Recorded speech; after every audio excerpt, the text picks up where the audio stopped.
Then the Lord said to Moses, "Go to Pharaoh and say to him, 'This is what the Lord says: Let my people go so that they may worship me. If you refuse to let them go, I will send a plague of frogs on your whole country. The Nile will teem with frogs. They will come up into your palace and your bedroom and onto your bed, into the houses of your officers and on your people, and into your ovens and kneading troughs.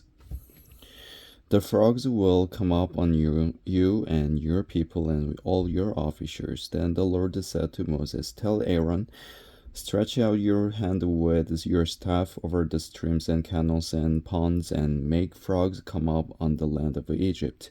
So Aaron stretched out his hand over the waters of Egypt, and the frogs came up and covered the land. But the magicians did the same things by their secret arts. They also made frogs come up on the land of Egypt. Pharaoh summoned Moses and Aaron and said, "Pray to the Lord to take the frogs away from me and my people, and I will let your people go to offer sacrifices to the Lord." Moses said to Pharaoh, "I leave to you the honor of setting the time for me to pray for you and your officers and your peoples, that you and your houses may be rid of the frogs, except for those that remain in the Nile." "Tomorrow," Pharaoh said. Moses replied, "It will be as you say, so that you may know there is no one like the Lord our God. The frogs will leave you and your houses, your officers and your people. They will remain only in the Nile." After Moses and Aaron left Pharaoh, Moses cried out to the Lord about the frogs he had brought on Pharaoh. And the Lord did what Moses asked. The frogs died in the houses, in the courtyards, and in the fields. They were piled into heaps, and the land reeked of them. But when Pharaoh saw that there was a relief, he hardened his heart and would not listen to Moses and Aaron, just as the Lord had said. Then the Lord said to Moses, "Tell Aaron, stretch out your staff and strike the dust of the ground, and throughout the land of Egypt the dust will become gnats." They did this, and when Aaron stretched out his hand with the staff and struck the dust of the ground, gnats became on people and animals. All the dust throughout the land of Egypt became gnats.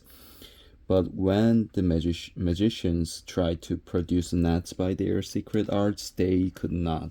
Since the gnats were on people and animals everywhere, the magicians said to Pharaoh, "This is the finger of God." But Pharaoh's heart was hard, and he would not listen, just as the Lord had said. Then the Lord said to Moses, "Get up early in the morning and confront Pharaoh as he goes to the river, and say to him, 'This is what the Lord says: Let my people go, so that they may worship me. If you do not let my people go, I will send swarms of flies on you and your officers and on your people and into your houses. The houses of the Egyptians will be full of flies. Even the ground will be covered with them. But on that day I will deal differently with the land of Goshen, where my people live. So no swarms of flies will be there, so that you will know that I, the Lord, am in this land. I will make a distinction between my people and your people. This sign will occur tomorrow." And the Lord did this. Then swarms of flies poured into Pharaoh's palace and into the houses of his officers.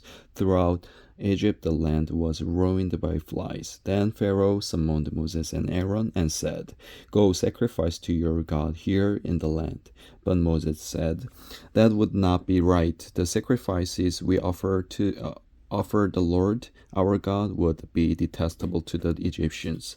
And if we offer sacrifices that are detestable in their eyes, will they not stone us?" We must take a 3-day journey into the wilderness to offer sacrifices to the Lord our God as he commands us. Pharaoh said, I will let you go to offer sacrifices to the Lord your God in the wilderness, but you must not go very far. Now pray for me. Moses answered, as soon as I leave you, I will pray to the Lord, and tomorrow the flies will leave. Pharaoh will leave Pharaoh and his officers and his people. Only let Pharaoh be sure that he does not act deceitfully again by not letting the people go to offer sacrifices to the Lord. Then Moses left Pharaoh and prayed to the Lord, and the Lord did what Moses asked. The flies left Pharaoh and his officers and his people, not a fly remained. But this time also Pharaoh hardened his heart and would not let the people go.